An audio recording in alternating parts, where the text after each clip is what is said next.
everybody, and welcome to another edition of Charts with Dan. Today we're going to be talking about what little box office there was, what the big drop-off for the 2020 box office looks like it's going to be, and the continuing saga of HBO Max, who had a really terrible week, just an awful week in the wake of their unilateral decision to move their 2021 slate from theatrical release to simultaneous release on HBO Max and in theaters. Pretty much everyone in Hollywood had something to say, and we're going to go over all of that today. But first, let's look at the box office for this past weekend. And at number one still is The Croods: A New Age, which is the biggest film in release right now with another $3 million. The second place film is the same as last week with Half Brothers. And then at number three, a re-release of Elf is at the number 3 spot. Now, this is very low stakes right now. Like I said, the only major release really in theaters is The Croods. But so the few people that are choosing to go to the theaters, a lot of them looking for some holiday cheer. Then we have Freaky there at number 4. It's still available at home and in theaters. Some people still choosing to see in theaters. And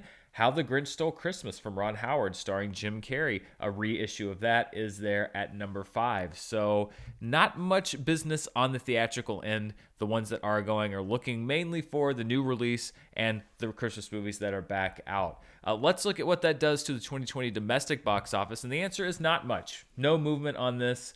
I believe next week we are going to see The Croods: A New Age supplant Fantasy Island there at the number 10 spot, and then we'll see once Wonder Woman 1984 is released where it will land on this list, and that's going to be it. That's going to be the two big changes at the end of this year, unless Monster Hunter does really good business. And let's look at what the 2020 worldwide box office looks like, and there was some movement this week, a movie that we've been talking about for several weeks here on the show.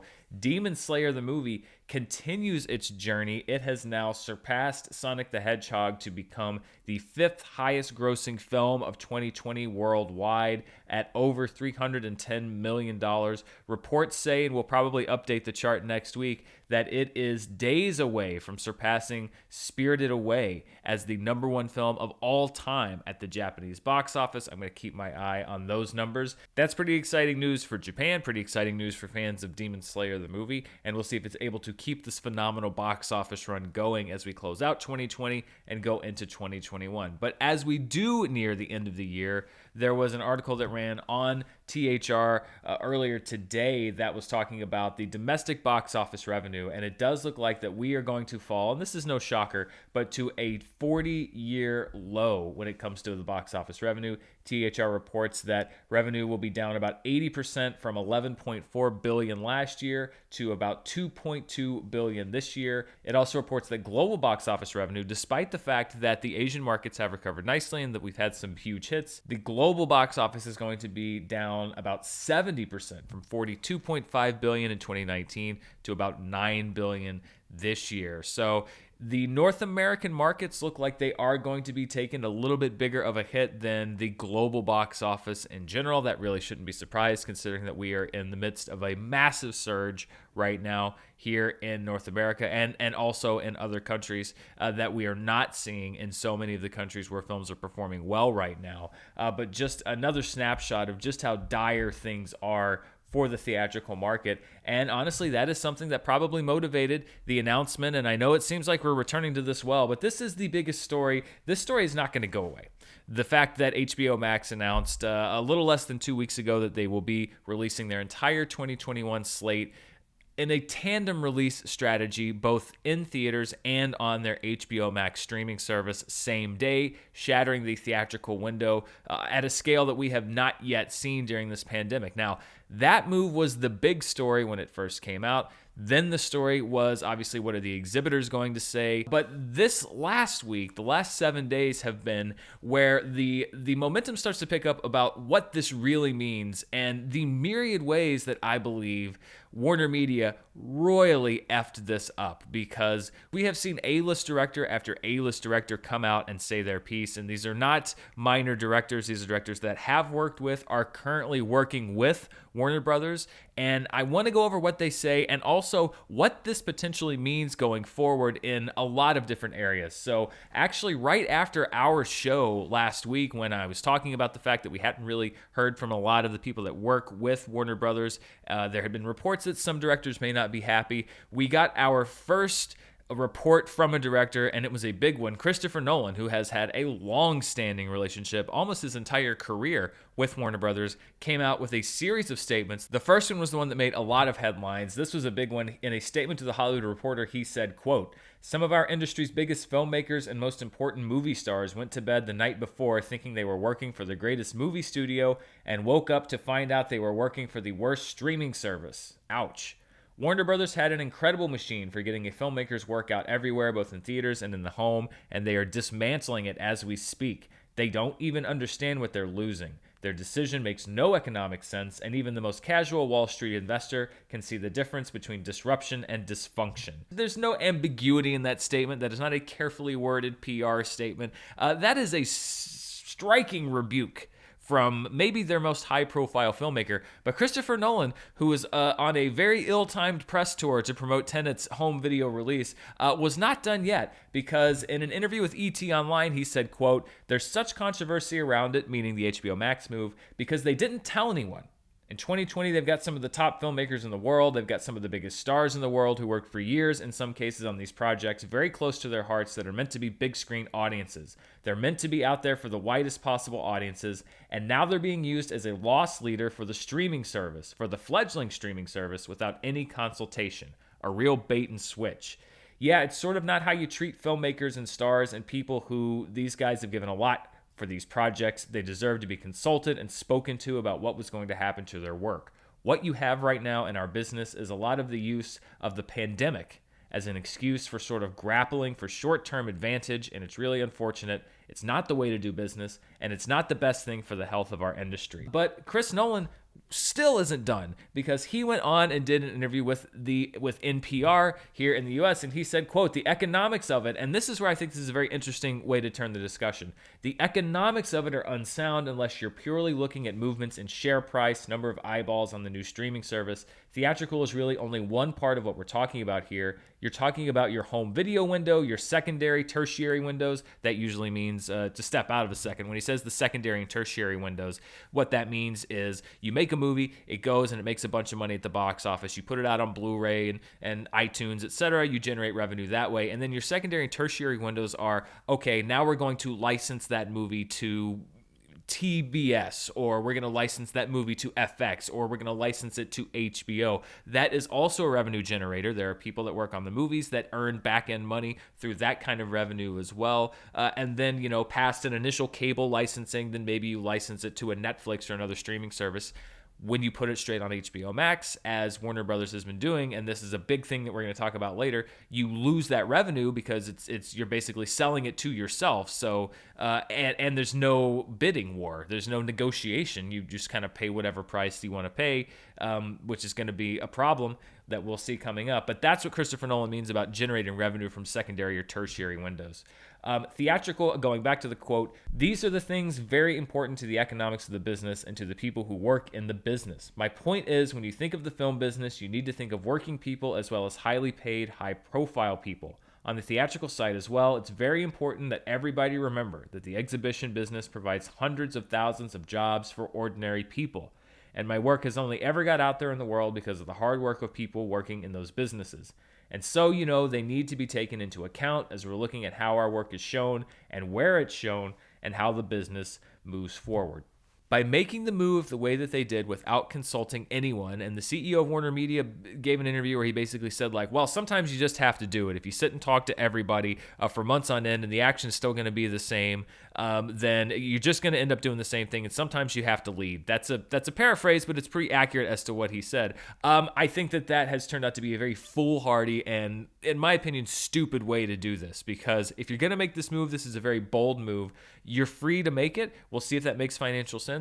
But we are now seeing the fallout from doing it without consulting anyone. And Christopher Nolan was not the only filmmaker who had very sharp words. As a matter of fact, last week we said that Denis Villeneuve was reportedly not very happy with what Warner Brothers was doing, particularly in regard to Dune, his next film. Well, he wrote his own custom statement and sent it to Variety, and this is only partially of what he had to say. Quote, "With this decision, AT&T has hijacked one of the most respectable and important studios in film history. There is absolutely no love for cinema nor for the audience here. It is all about the survival of a telecom mammoth, one that is currently bearing an astronomical debt of more than $150 billion. With HBO Max's launch a failure thus far, AT&T decided to sacrifice Warner Brothers' entire 2021 slate in a desperate attempt to grab the audience's attention. Warner Brothers' sudden reversal from being a legacy home for filmmakers to the new era of complete disregard draws a clear line for me. Filmmaking is a collaboration, reliant on the mutual trust of teamwork, and Warner Brothers has declared they are no longer on the same team. At this point, if you're Warner Brothers, you've got to be begging Denis Villeneuve to stop what he's saying. No, he keeps going, and again, this is only part of what he wrote. Continuing on, quote, streaming can produce great content, but not movies of Dune's scope and scale. Warner Brothers' decision means Dune won't have the chance to perform financially in order to be viable, and piracy will ultimately triumph. Warner Brothers might just have killed the Dune franchise. This one is for the fans. AT&T's John Stankey said that the streaming horse had left the barn. In truth, the horse left the barn for the slaughterhouse. I strongly believe the future of cinema will be on the big screen, no matter what any Wall Street dilettante says. Cinema on the big screen is more than a business. It is an art form that brings people together, celebrating humanity, enhancing our empathy for one another. It's one of the very last artistic, in-person, collective experiences we share as human beings. End quote. I mean, I agree with Denis Villeneuve there, but also when people say like, oh, move on, keep in mind that the people making these movies, a lot of them don't want to move on. I think it's kind of like telling a painter who enjoys painting with oil paints or painting with watercolors to be like, don't you know they use computers? Move on, you're a fossil. Don't do it that way. Do it this way. Well, some artists want to make their art a certain type of way, and they don't want to be forced to make it differently, or they don't want to be forced for it to be shown differently without their input. And I think that's what we're seeing here. This is a very striking. My jaw kind of dropped when I read that, because again, we have directors here that are in active work, have films that they're actively developing, actively producing. In the case of Dune here, with this studio, that are speaking out with impunity. I mean, this is a revolution against what is happening here. And I think that this just goes to show how seriously so many of these directors take it. We have a director here in Judd Apatow who is not right now developing anything with Warner Brothers. He says, quote, it's somewhat shocking that a studio for their entire slate could call what appears to be nobody. It's the type of disrespect that you hear about in the history of show business, but to do that to just every single person that you work with is really somewhat stunning. And I feel for all of those people because it creates a financial nightmare. And that's something I said a little bit about it when I was recording last week's episode, and I cut that little bit out, but it is something that is now taking the forefront. People sign contracts on how they're going to be compensated for their work, and a lot of it has to do based off of theatrical revenue, box office revenue. What does it do? How do you judge the success?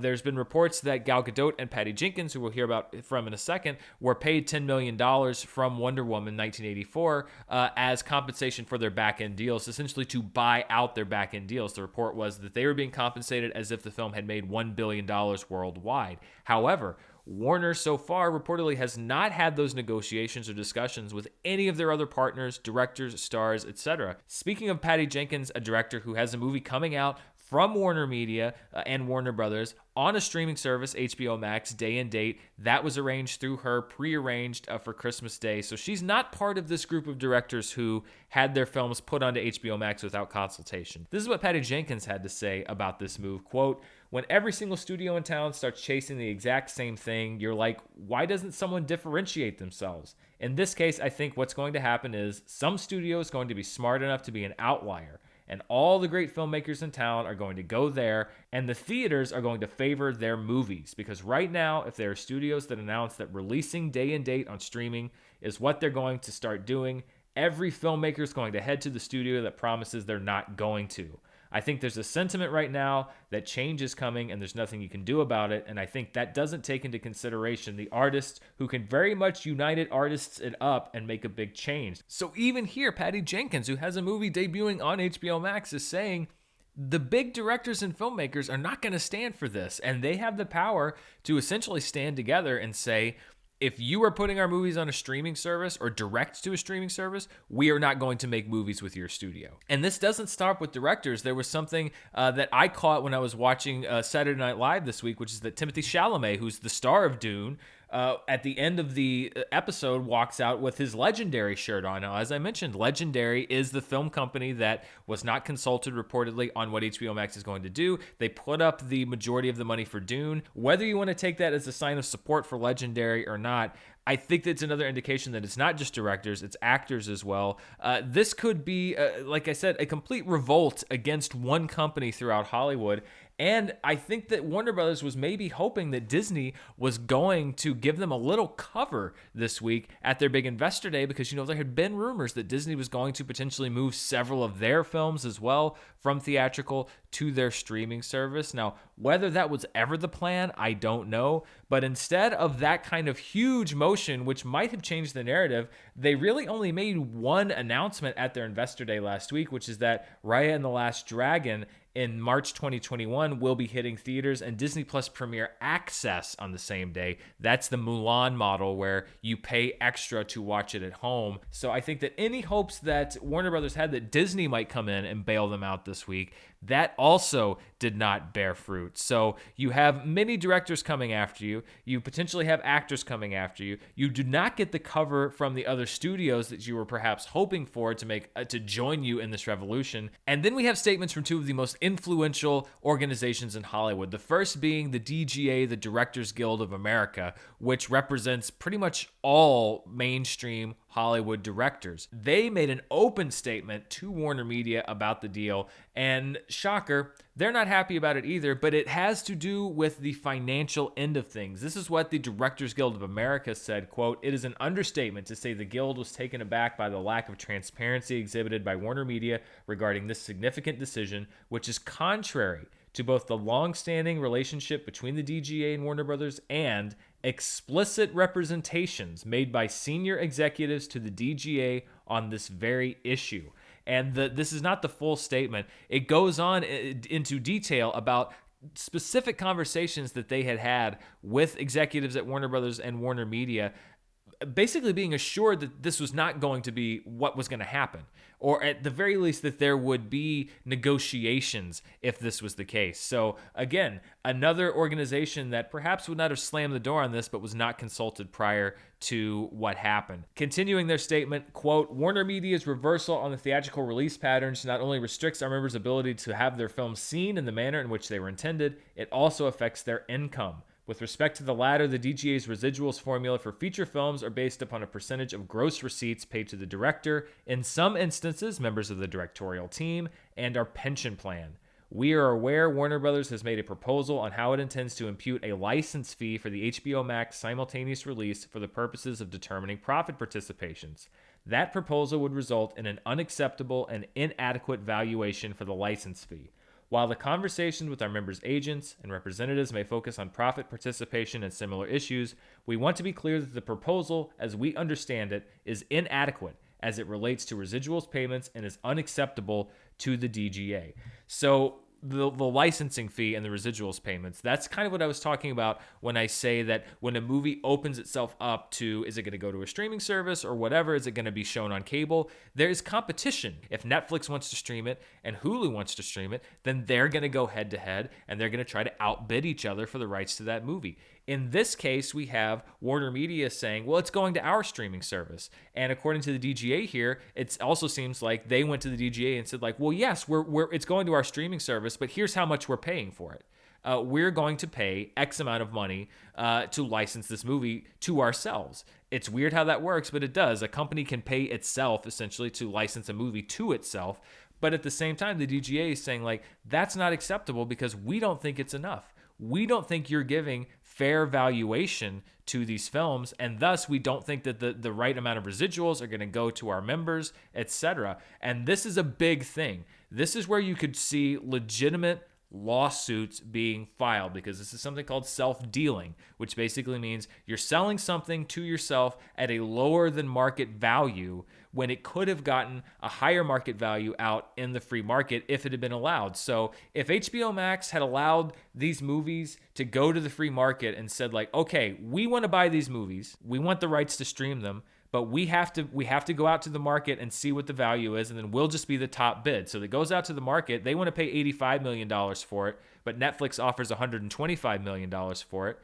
HBO Max can still buy it for $125 million, but that just means that they're paying what the market value of that movie is because there was a negotiation process that happened. As of right now, that's not what's happening, and that's why the DGA is so upset, and this is also why CAA, one of the biggest agencies in Hollywood, also shared an email that was written to the CEO of Warner Media. CAA represents people across all spectrums of the entertainment industry. Here is part of that email, quote, "The Blindside Warner Brothers announcement Thursday was entirely unacceptable to CAA and to the clients we represent. You made a decision to release our clients' movies in an unprecedented manner, a simultaneous release theatrically and on your own streaming service, HBO Max, without consideration of our clients' desires or contractual rights. It plainly violates the rights of a number of our clients who hold approval rights over distribution plans and streaming selections. You chose to release our clients' movies on your own streaming service without any input from or discussion with our clients, and you made no effort to negotiate with or otherwise seek out market rate deals with other streaming services. This is the epitome of a self-interested corporate maneuver intended to benefit your company while wreaking havoc on the industry and ignoring and greatly damaging our clients' creative and financial interests. The bottom line is that you are trying to take advantage of our clients to benefit your company. Neither we nor your clients will stand for it. We reject the deals you have made with yourself on behalf of our clients." So what we have here is a big mess. And it's not now just about dinosaurs, and if you want to call me a dinosaur, whatever, who are clinging to an outdated theatrical experience, which I will acknowledge has declined sharply in the last many years, particularly with smartphone usage escalating. People won't stay off their phones. There is no enforcement. That is a theater problem, and I've said that from the very beginning and at every opportunity. It's not like theaters hold no responsibility or burden here. They should be taking care of those things. They don't do a good enough job. The ones that emerge from this crisis, I hope one of the things they learn from this near-death experience is that they do have to improve experience in their theaters. And if they don't, then they do run the risk of being overtaken and supplanted even more by the streaming services. But that's not what this is about now. This is about money. And when things are about money, that's when they get messy. That's when we start talking boycotts. That's when we start talking strikes. These are the kinds of things that led to the Writers Guild strike way back in the last decade in around 2008. It was all about residuals from, at that time, from DVD and other new ways of distribution. This is what we're moving towards right now, because let's say that every studio were to adopt the Warner Brothers model, as some people have said that they could or would. These are the problems that we're going to have, and this could lead to a protracted and extended work stoppage in Hollywood if things escalated to this point and if no agreements were reached. And this is where Warner Brothers and Warner Media, they do not want to stand alone on this, because they become the target of a singular lawsuit, a lawsuit from agencies like CAA, from the DGA, from their producing partners, from individual filmmakers. And that's also the problem with doing this unilaterally like they did. If they had wanted to pony up for these movies and put the streaming rights or the premiere rights for their movies on the free market and gotten the free market value of that and paid that value themselves, then I think that they probably could have avoided at least the financial side of this. And it goes back again to bad business. They have now created a mountain of headaches for themselves because they wanted to, as Jason Kilar said, be the leader and just kind of do it. Well, look where that's gotten you. You are probably going to be spending as much money in legal fees as it would have cost to license some of these movies on the free market. And listen, I don't work at Warner Brothers. I don't have a business degree. I'm not a business guy. I'm sure that some executive from Warner Media could come in here and explain to me why they did what they did. But they would also have to explain to me why it's worth this, because you're alienating your creative partners. You're alienating your producing partners. You're opening yourself up to litigation. You're opening yourself up to people not wanting to work with your studio. Explain to me how that's easier than going around and having the difficult conversations that you should have had with all the involved parties. How is this easier? I don't know at this point how Warner Media keeps this deal in place, because if it sticks to its guns and says, no, this is what we're doing, they're going to be paying out probably tens or hundreds of millions of dollars in compensatory packages to different studios and filmmakers to buy out their back-end deals. They're still probably going to be subject to lawsuits. And oh, by the way, at the end of the year, they're going to have another decision to make about what they're going to do. Plus, if they commit to this streaming strategy, this day-and-date streaming strategy beyond 2021, which they've said that they won't do, but if it works financially, perhaps they will do, you are going to have some filmmakers now that will not work with you. Will Christopher Nolan ever make another movie with Warner Brothers again? Right now, it doesn't seem like he will. Do you want to lose a filmmaker like Chris Nolan? Do you want to lose a filmmaker like Denis Villeneuve? Why would you? Why would you do that? This just seems like the worst, most incompetent, non-strategic, dumb rollout of a sea change. This is a massive sea change move. To do this unilaterally and not expect any blowout, this is mind-blowing to me. And the more that it comes out as far as who didn't know what and who said what, the more my mind is blown. So this has been, in my mind, a absolute disaster for Warner Media. I can't imagine this going any worse for them.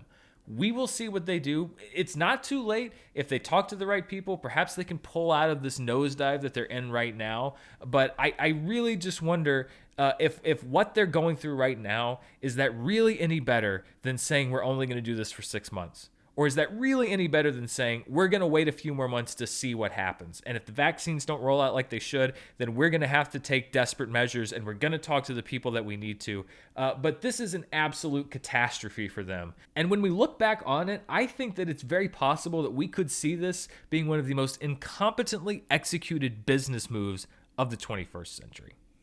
So let's move on from the catastrophe that we're in to look back on happier times, a time when people could go to the movies and see what they wanted. Let's flash back to this weekend back in 1991, and this was just a murderer's row of a top 5. You had Hook debuting.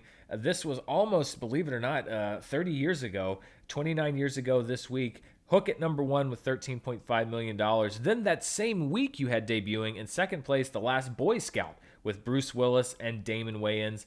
Then in its second week, you had Star Trek VI, The Undiscovered Country, and in my mind, one of the most underrated Star Trek films. It's right up there for me. Then in its fourth week, you had The Addams Family, and in its fifth week, you had Beauty and the Beast, which is on its way to becoming the first animated film to be nominated for Best Picture. So you look at that top 5, there really is something for everybody, and you really can't go wrong. Another film that I saw was in theaters, not in the top 5 at that time, My Girl with Macaulay Culkin, which absolutely traumatized me because it's like, hey, you know the kid from Home Alone? Hey, let's bring all the kids in to see him die.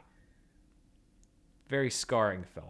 This is a pretty crazy week in movie history as well, because as we get to the end of the year, a lot of prestige movies, a lot of movies that we know, a lot of classics were released. Back in 1939, Gone with the Wind, a subject of very intense discussion this summer. 1961, West Side Story, that's a Best Picture winner. Lawrence of Arabia, another Best Picture winner back in 1962. In 1971, Stanley Kubrick's A Clockwork Orange hit theaters. In 1974, Mel Brooks' Young Frankenstein, his second classic comedy that year. Blazing Saddles had already come out. In 1978, Superman the Movie. Clue in 1985. Dumb and Dumber in 1994. In 1995, Jumanji and Heat both came out the same weekend. Jerry Maguire came out in 1996. And in 2017, in what seems like a completely different reality and in a different era, but was in really only 3 years ago, Star Wars The Last Jedi also came out this week in box office history. So, like I said, there were so many that I left off that I couldn't even add there. I think that may be how it looks as we go through the rest of this year, because so many great movies usually come out in December. Let's look and see what people are watching at home. And as always, we're going to start with Amazon. At number 1 is an Amazon film, Songbird. This is the Michael Bay produced KJ Apa starring movie about what if COVID was still a thing in 4 years and everything was a wasteland. Just the movie people want to watch right now. It was the number 1 rental this past week or purchase on Amazon Videos. Then we have Love and Monsters, Freaky, The Grinch, and National Lampoon's Christmas Vacation, all returning titles, finishing out the top 5. Let Him Go, Megan is Missing, and Prancer are 2 films that were also in last week's top 10. Then we have 2 additional ones. 1999's version of A Christmas Carol starring Patrick Stewart, which is my personal favorite live-action version. There's a lot of great ones, but I love that one. And then at number 10 is Unhinged with Russell Crowe, a 2020 release, inching its way back up to the top 10.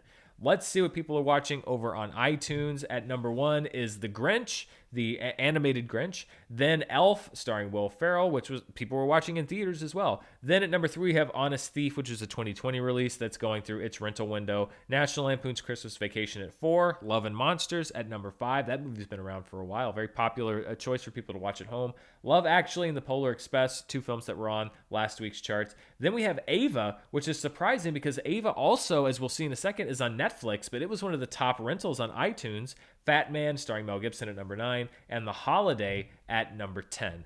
And finally, let's see what people are watching on Netflix. And as I mentioned, the number 1 movie is not a Netflix original. It is Ava, which came out on the premium video on demand market earlier this year. Number 2 is The Prom, which is Ryan Murphy's latest. I reviewed The Prom along with Mank, which is still not in the top 10 on Netflix. If you want to see that review, you can check it out right now. How the Grinch Stole Christmas is at number 3. 999 from 2016 is at number 4. Then we have Christmas Chronicles 2 and Christmas Chronicles Peppermint, Marauders, and Little Nicky, all returning titles from last week. And then returning to the top 10 chart as we get closer to Christmas is Jingle Jangle, a Netflix original Christmas movie. That pretty much wraps up everything today. I know it was a very business heavy, broccoli heavy episode, but this was a crazy week of news. Everything that people were saying about HBO Max, everything that Disney announced, and I did a whole video breaking that down. This really is a potential sea change moment. Warner Media has been the first person to go out on that limb. Now, it looks right now like the limb may crack underneath them and they may fall out of the tree, probably because they tied weights to themselves before they went out on the limb. But that doesn't mean that this is not the first step in a huge revolution in how movies are viewed and distributed here in the US. So as we go forward, I know that I have my thoughts on the theatrical experience, but keep in mind that it is not just about how you prefer to see movies. It is about the entire structure of the movie business itself and the fundamental changes that are being asked of theaters and filmmakers. So we will see what happens in the weeks and months and years to come. Thank you so much for watching the show. If you want to see even more of what I'm doing, you can check me out on Patreon at patreon.com/Dan Murrell. We've got our watch along coming up later this week. We have a double feature. We've got movie commentary, Schmodown commentaries, the big Schmodown spectacular matches that went down on Saturday. I'm going to be giving my thoughts on each one exclusively over on Patreon. A lot of stuff to go over. And I'd like to thank some of my producer level patrons who we get to chat and interact and study for the Schmodown and do all kinds of great stuff.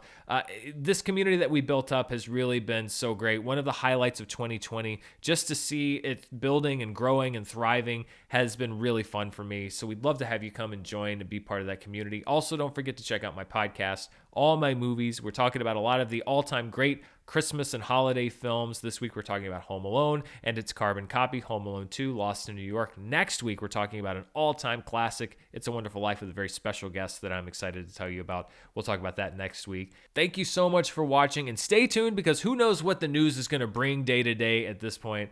I appreciate your time, and I'll see you later.